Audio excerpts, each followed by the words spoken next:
Welcome back to Pursuit Accuracy. I'm Josh. Today we're going to be taking an in-depth look at the CZ457 lineup. We're going to go in great detail about this rifle and the entire platform, and hopefully we're going to uncover some mysteries for you. If you're looking to buy one of these, you won't want to miss this video.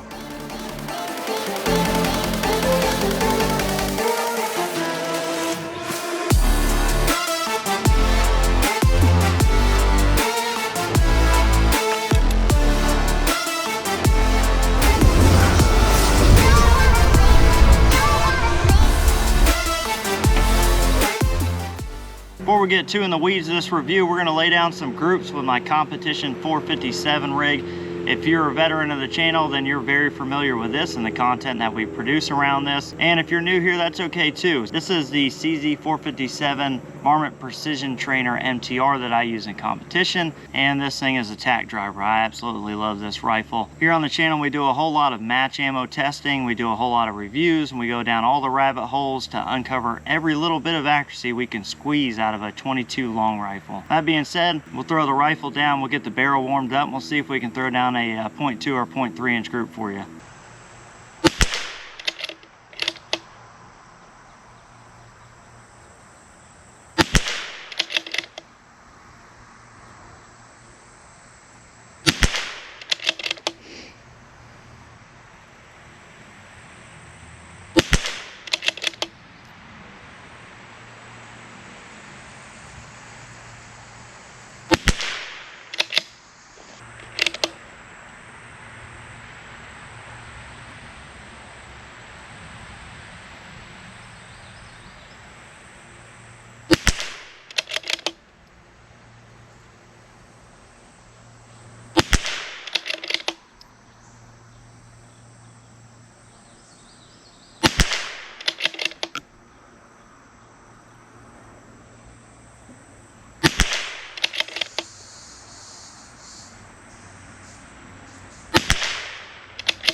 So in front of us here on the table today, we have two of the CZ457 variants. We have the Varmint Precision Trainer MTR and the standard 457 MTR. Now, if you take a look on the website, you're gonna notice there are dozens of models on there. You can just keep scrolling. It's like 3 pages of models.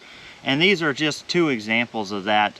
And I kind of wanted to set these out here to explain something right off the bat that may help you guys when you're looking at purchasing something like this. The only real significant difference in the barreled actions as far as all the different models on the website are concerned are those that are indicated by MTR. Now when CZ says MTR, they're talking about a matched target rifle. So when you buy an MTR, the thing you're getting over the others is that matched chambered barrel.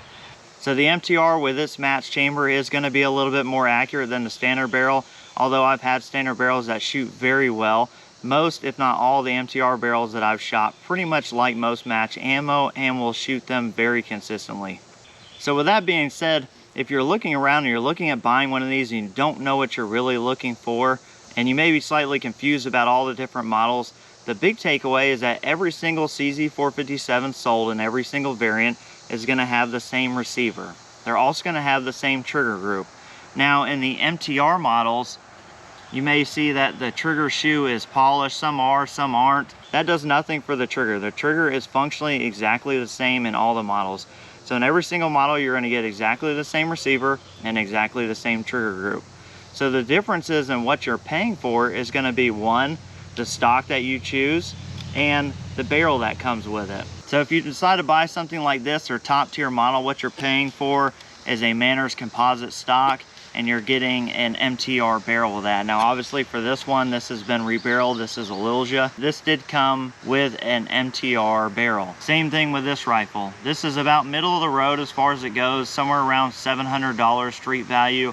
You're gonna get a nice Turkish walnut stock, and you're gonna get a 20-inch MTR match chamber barrel. So when you're looking at these and you're not sure what to buy, just know that you're buying basically the stock and the barrel. That's the difference. So if it's something where you know you're going to rebarrel it and put a Lilja on it, and you know you're going to put in a chassis, do yourself a favor.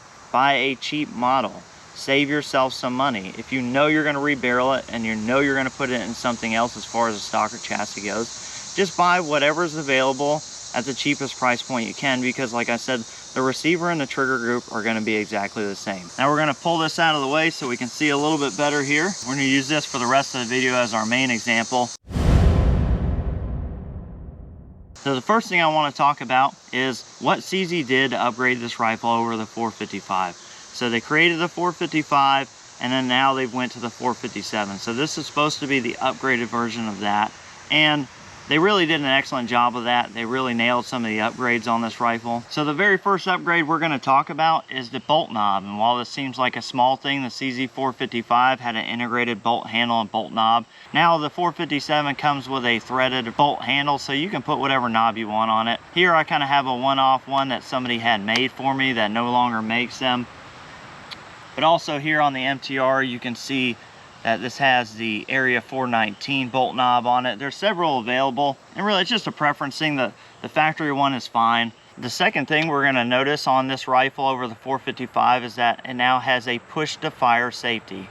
So this was a welcome change, especially for those of us who are in the US. This is a much more common safety system, and the push to fire works extremely well on this model. In the same area, they've also added a cocking indicator. So you'll see this little red button that hangs out on the back of the bolt.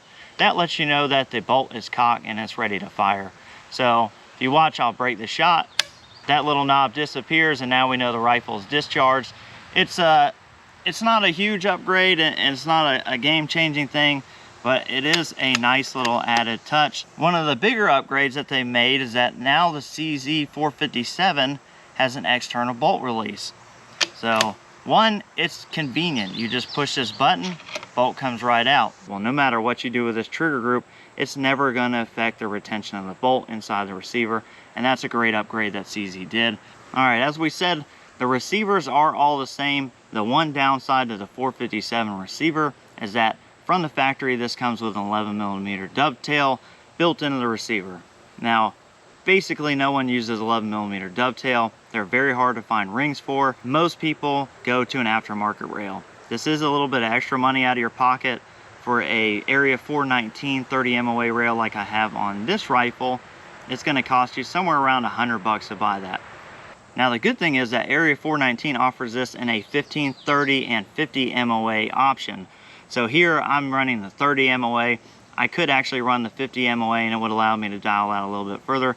But if you're planning on doing some long range shooting, some PRS 22 style matches, then a 15, 30, or 50 MOA rail is something you're going to need to do anyways. So while it is a little bit extra money out of your pocket, something that most of us are going to do regardless.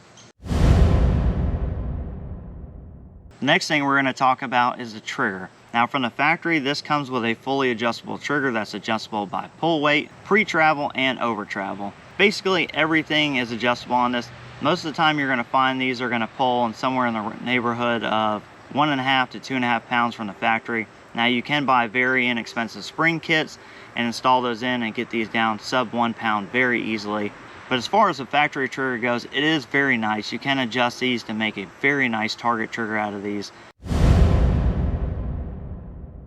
So with all the different models that CZ carries for these in the 457 variant, there are a ton of stock options and chassis options. Now CZ sells their own chassis that's made specifically for this.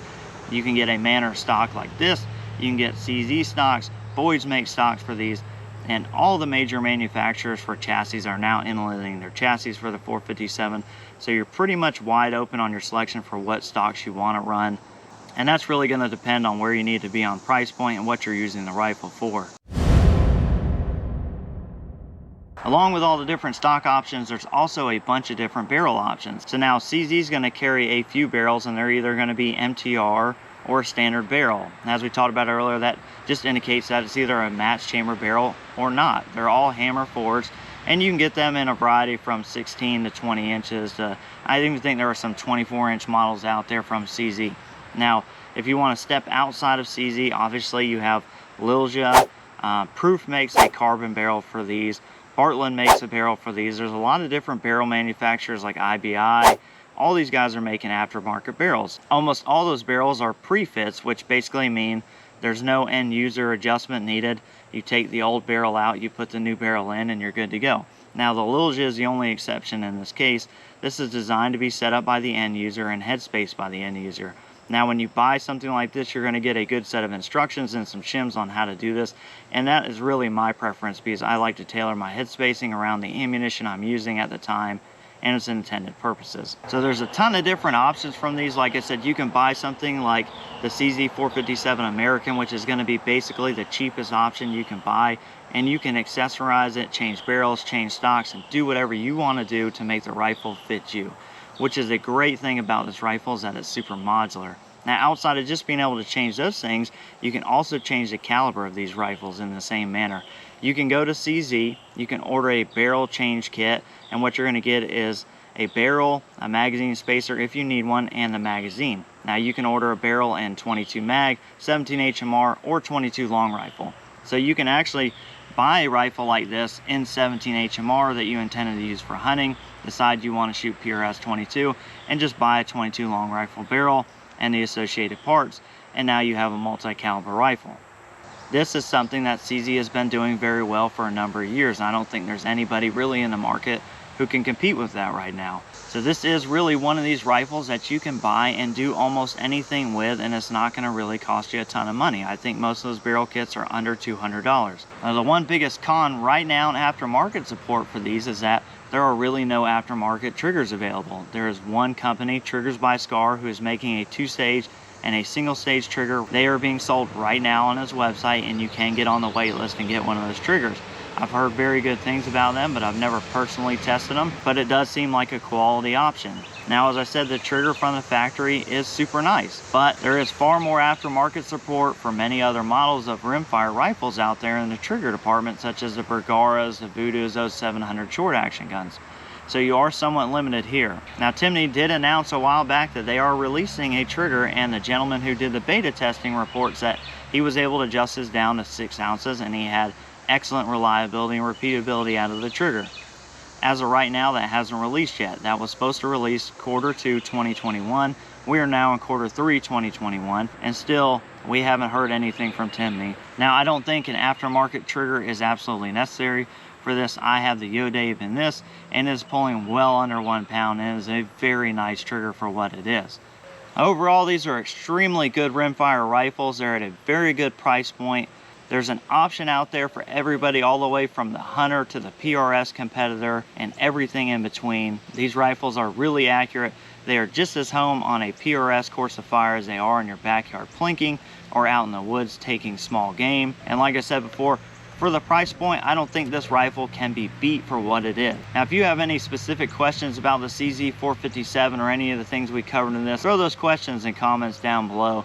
Let me know what you guys think. Let me know what your favorite rifle is and what you're currently using. If you haven't checked out the channel, check it out. We got a lot of interesting information on there, especially related to rimfires. If you're not subscribed, go ahead and subscribe. Throw this video a like. As always, I appreciate you, and we'll catch you next time.